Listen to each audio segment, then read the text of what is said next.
David Chen. You're on another edition of Panomics Podcast, New York Weekly's #1 podcast for 2020.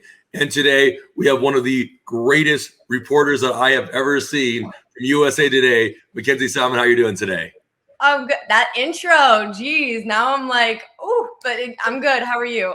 Good. You know, what's interesting is how I've seen your reporting is we're both on the Reach TV network.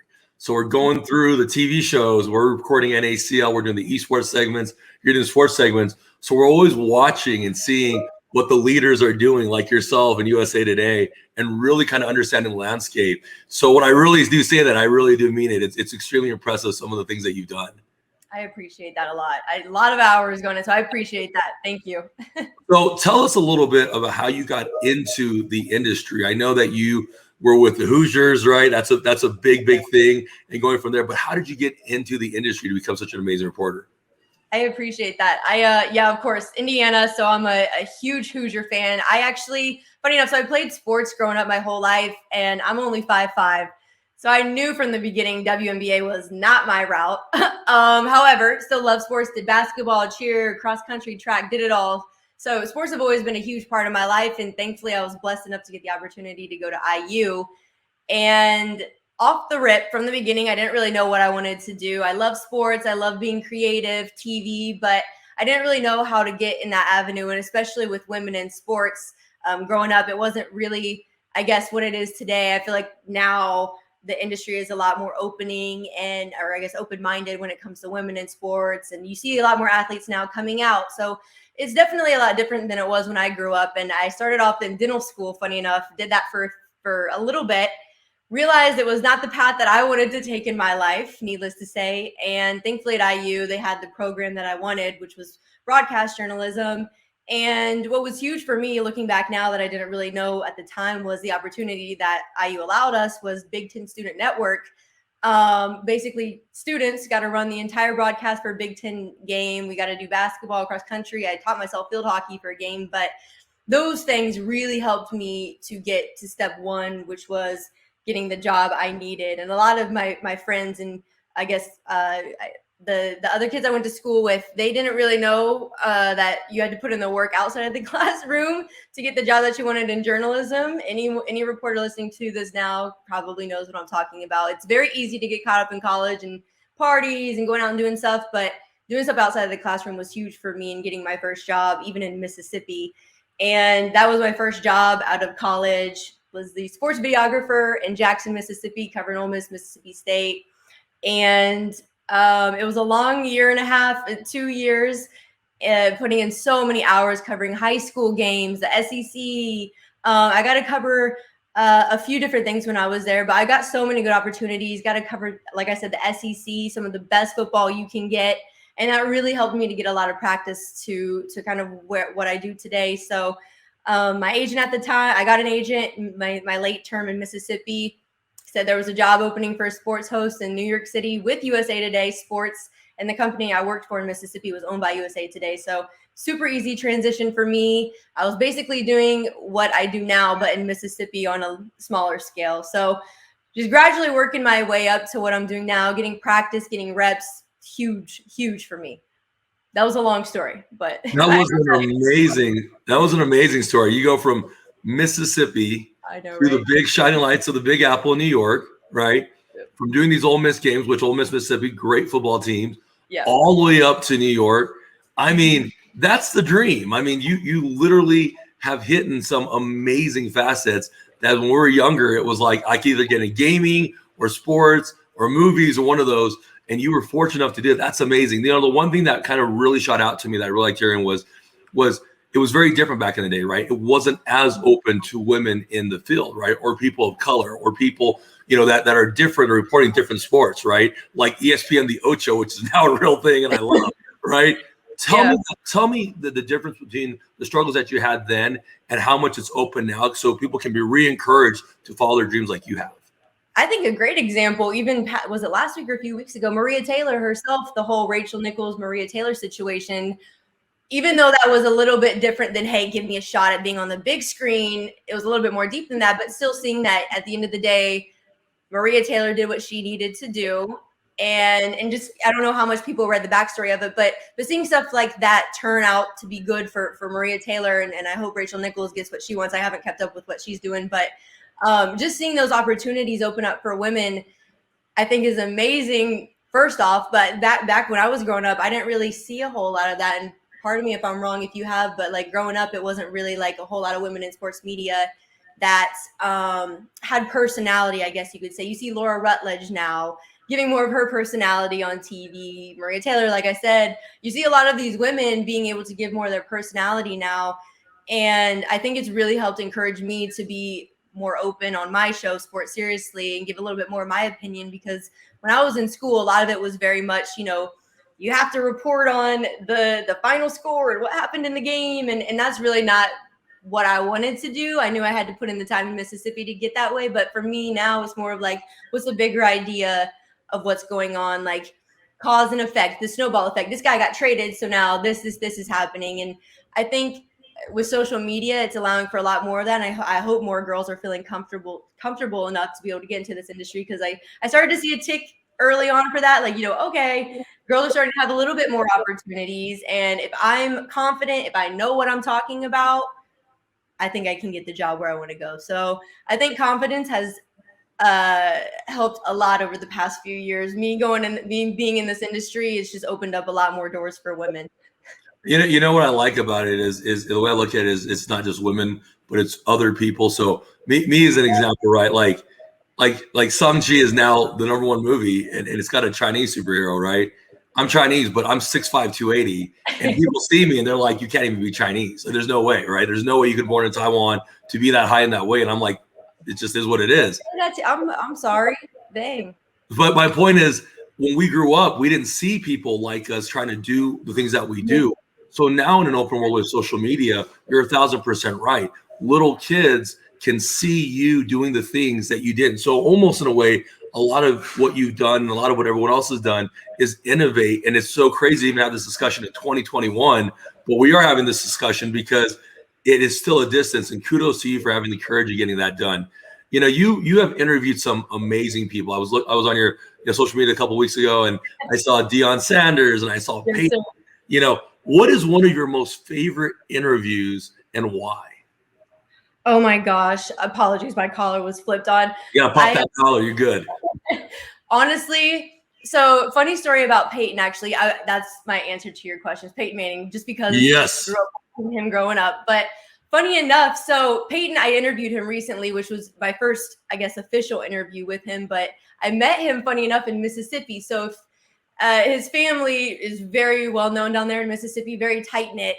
And there's this festival down there, basically where his family stayed. I won't talk about it because it was kind of weird how I got to know it. But I showed up to this event, going with friends to get drinks and hang out at this festival. And funny enough, one of my photographer friends that I covered games with in Mississippi, he hit me up and he was like, "You're from Indiana, right? Peyton Manning and his family are over there in their house over here." You know how Mississippi, love people, Southern people to death, but they're like, they got their home out there, like come over and visit.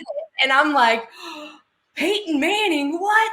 So I go there, and sweetest family. So I got to meet Archie and Peyton himself in Mississippi, of all places. Had a very brief 10-minute conversation with them, and it was more of me being a fan, definitely, because I was like, I told him who I was, where I went to school, and right before the interview, he was like, "I remember you in Mississippi, Mackenzie. How you doing?" So to me, it was definitely a full circle moment, because never would 5-year-old Mackenzie have thought that she's going to be interviewing freaking Peyton Manning for my job, and also meet him twice. So I feel very, very blessed to be able to do what I do. But that was my favorite interview, hands down, because I try to separate myself as, being a fan and being a journalist and what I do. And I'm not really a fan in the sense, but Peyton Manning, I couldn't not have freaked out and low-key fangirled about that.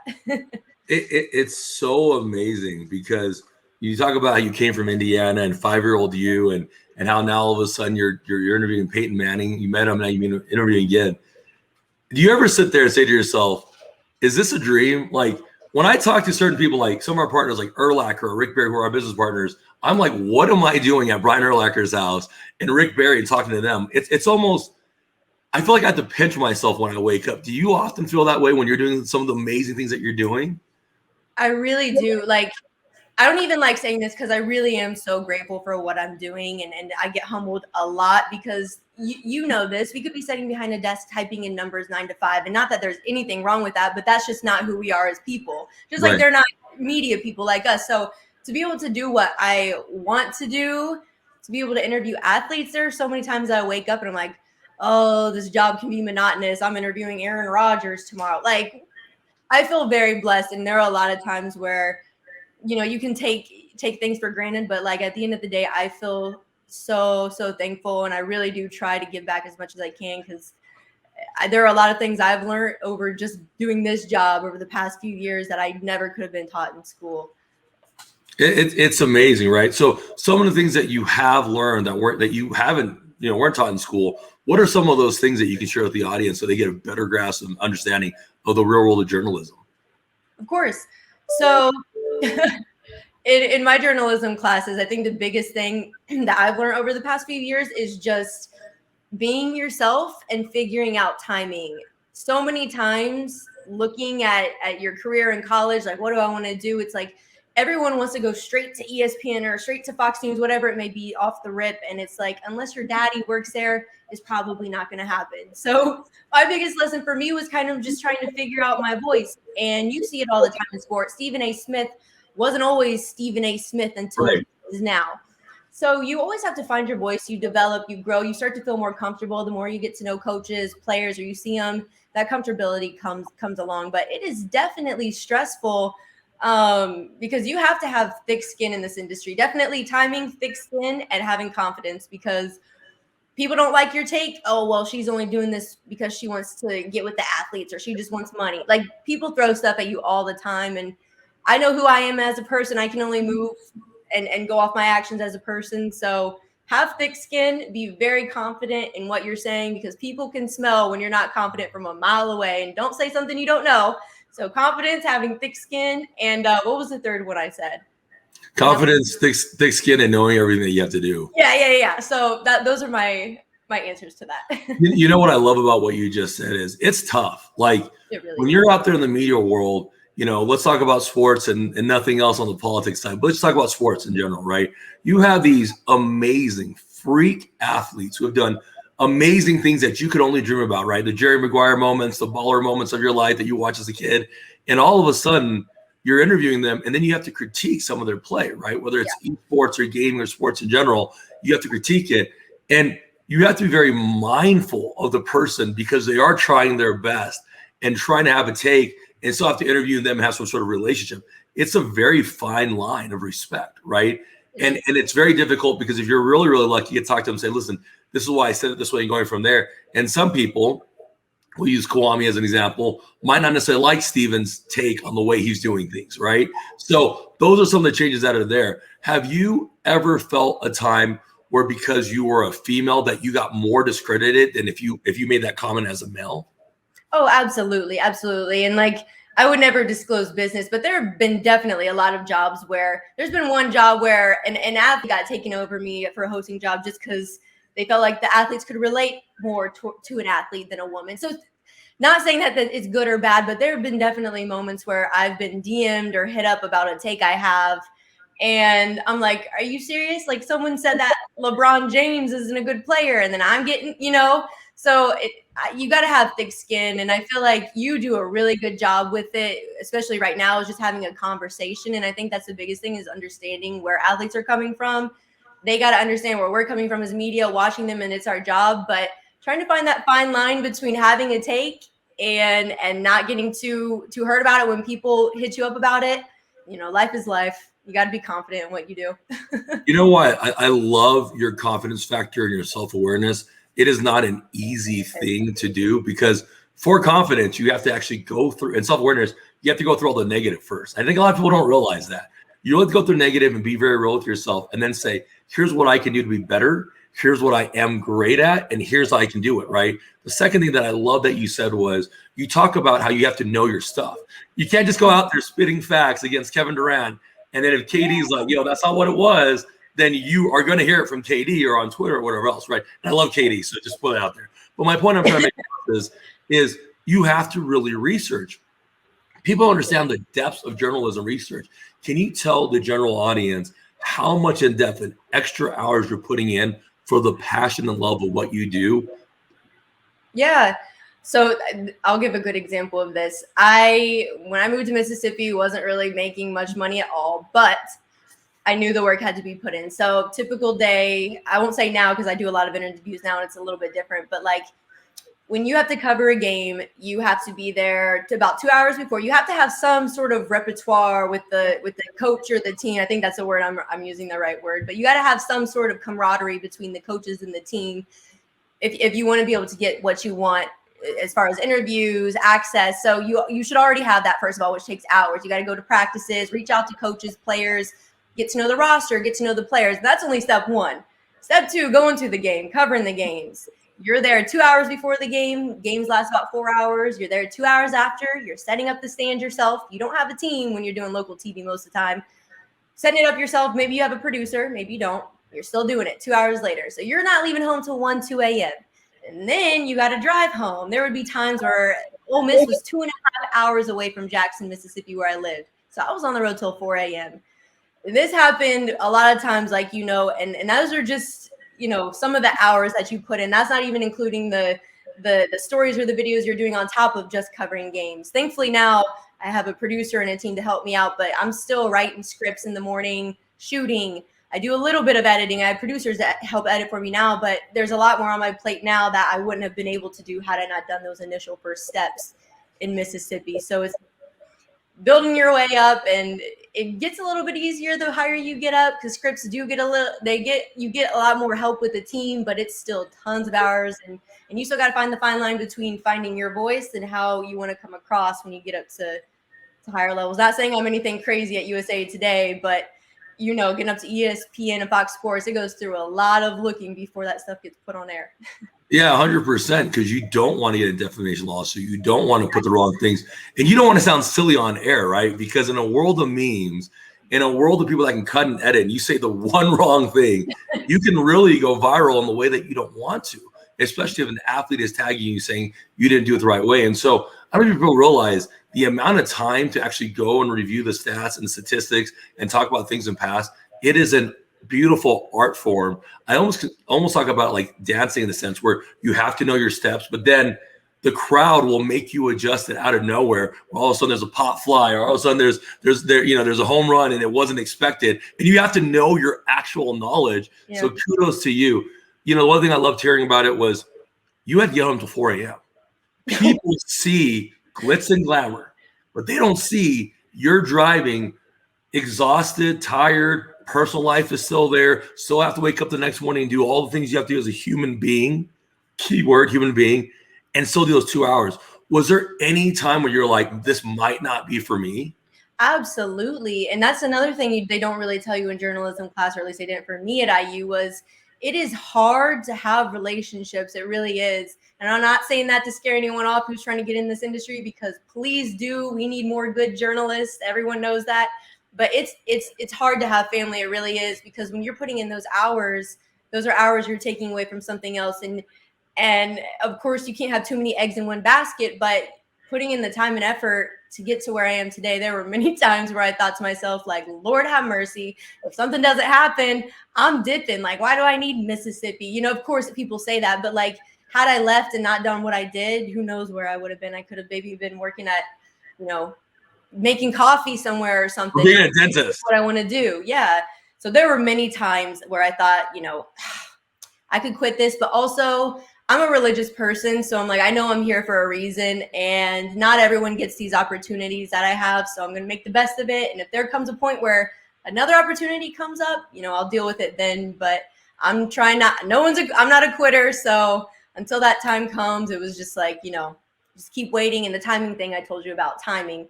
There were a lot of jobs I turned down that I could have gone for, but it just didn't make sense in timing. And this job thankfully felt right.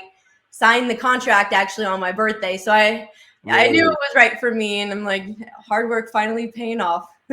That is amazing. What you talk about the timing, and you talk about where we come from, and you talk about if you made that one different change in your life, if you didn't go to Mississippi, let's say you went to Ohio, or you went to USC, and then maybe USA Today wouldn't have happened. And then if I didn't do what I did to get on Reach TV, then and not see what you were doing, this interview wouldn't happen. So there is some sort of amazing universal belief, and whatever your belief is, that's okay. But that you do meet these amazing people, and I believe it's a lot of it's energy and going from there. Then you talk about relationships. It's definitely hard. You know, when I was putting in and we're researching and prepping for the podcast, so like we just talked about, you got to prep for everything, right? You know, it's amazing because you talk about what you're doing, but there's sports, lifestyle, and beauty, and then the related searches are your height, if you're married, and if you have a husband. And I got to pull this up for the screen because I can't make this up. I'm going to pull this. I very rarely do this, but I'm going to have to do this. And what's funny you saying this is I love watching the Google search with like famous actors and stuff. I've never done this myself. It's right here. Like literally when I put it in, I'm going through USA Today journalism, and that is what's there. So when you talk about like this is what fans are looking for. So, hey, good for you. Kudos for you for being professional and having those things. But you talk about relationships, it isn't easy. And I think a lot of people don't realize this. You go to so many games, but the thing is, you're staying at the same hotel companies. You probably don't remember where you're parking. You probably don't remember what hotel room you're at. You don't get to see the sights. And it's not that we're ungrateful about it, but for people who really want to get in this, it's a lot of work. It really isn't. You know, when I was at Deloitte, I spent 10 years there as a partner. And I'll tell you, 8 years, I had never seen the pyramids of Mexico City ever. And it took 8 years for me to finally see it. And it was only because one of our guys came in.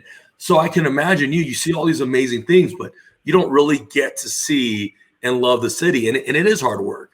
It is. It's like, it's one of those, you kind of, you don't black out, but like by the end of it, you're just like so many hours. And it's like, wait, I just covered a natty. What? I'm tired. And of course people want to, like hang out after the game, everyone's celebrating. So you have to have so much passion for this. It's crazy because as much as it sounds cool to interview athletes and stuff, like at the end of the day, I want to enjoy the game too. I want to go to tailgates. Everyone wants to. Right. People, of course you want to do that. But in order to make money, what I want to do, I'll kill two birds with one stone. I get to cover games. I get access to do all this. I get to travel, get paid to travel. You got to pick your battles. And thankfully right now, I think it's worth it for me, even though it's a lot of commitment. I'm hoping down the line, once you get older, you don't have to work as much, or hopefully I can find the balance between family, but it is hard. Like how many men, you have to have a lot of trust for a man, especially for me being a woman, to come into my life and trust me enough to do my job, especially covering athletes. I'm not going to be dumb on my part. I know it would be hard if the roles were reversed. So it's hard. And I know putting myself in this position, I got to act the way that I act, or, don't want to shoot myself in the foot, but it is hard. It really is. What you find interesting is if it does, like you said, people meeting or from there, they know what they're getting themselves into because it wasn't like you changed it. Right. And I think a lot of people in their human, thought processes is they it's a Wizard of Oz scenario where they see this beautiful veil and they don't understand the work that goes into it. Right. And it's not necessarily a choice. Sometimes it's what I like to call is a compromise, right? If you can compromise and make it work, you can really kind of hit it off. And I love that you brought that perspective into this and being very honest with everyone. So we really appreciate that. Let's talk about the current state of sports, right? What league do you really think is doing great? And what league do you think could improve a little bit, and why? So I love that you asked that, because I think a lot of people are always going to say the NBA, because Adam Silver is always very open-minded. And I really do think he's done a lot of good for the league. He's really helped to take the athletes' thoughts and what they're wanting and try to implement them into their policies and whatnot, even if it's not what the fans want. I respect that a lot, because the NBA does serve the fans, but it also is there to help serve the players. However, I know that the NBA, with this past championship game, I know their views and stuff were kind of different, and I'm not going to misspeak and talk on something that I don't necessarily fully know, but I think the NBA, moving forward, they got to find some sort of stability when it comes to finding that balance between fans and players, because I know when the Black Lives Matter movement happened, I thought it was amazing that the league was taking control and taking a stance on it. Everyone tried to take it political and whatnot. And there's always being too open-minded. There's a problem with being too open-minded in my mind when it comes to that, because you got to have some sort of stability. But I think the NBA is doing an amazing job. But when it comes to doing things better, I think that, understanding where the fans are coming from, the players are coming from, trying to have an equal sort of understanding, I think that could be better, of course. The NFL is doing a good job, I think, at trying to help the players have more of a voice, letting them have stuff on the back of their helmets, stuff in the end zone. Honestly, I think a lot of the leagues are really trying now. A lot of stuff is over the past few years has come out with between COVID, the race riots, everything. I think a lot of leagues are really trying to do better. I don't know. Baseball is a whole nother subject in itself, but I think the NBA altogether is probably one of my favorite leagues when it comes to how they're moving, how the commissioner is doing what he needs to do, and how they're not really taking only what the fans are saying and running with that, which we all know the NFL did with the whole Kaepernick, everything that happened with there. But I definitely think the NBA is doing a really good job, and the NHL tries to mirror that a lot. So that probably the NBA. NFL's getting there, though. I love that you said that and you bring that up, because we all have our own opinions, right? Mm-hmm. And it's an opinion. They're not facts. They're opinions. They're a fact to us, but they're not necessarily a fact to anybody else.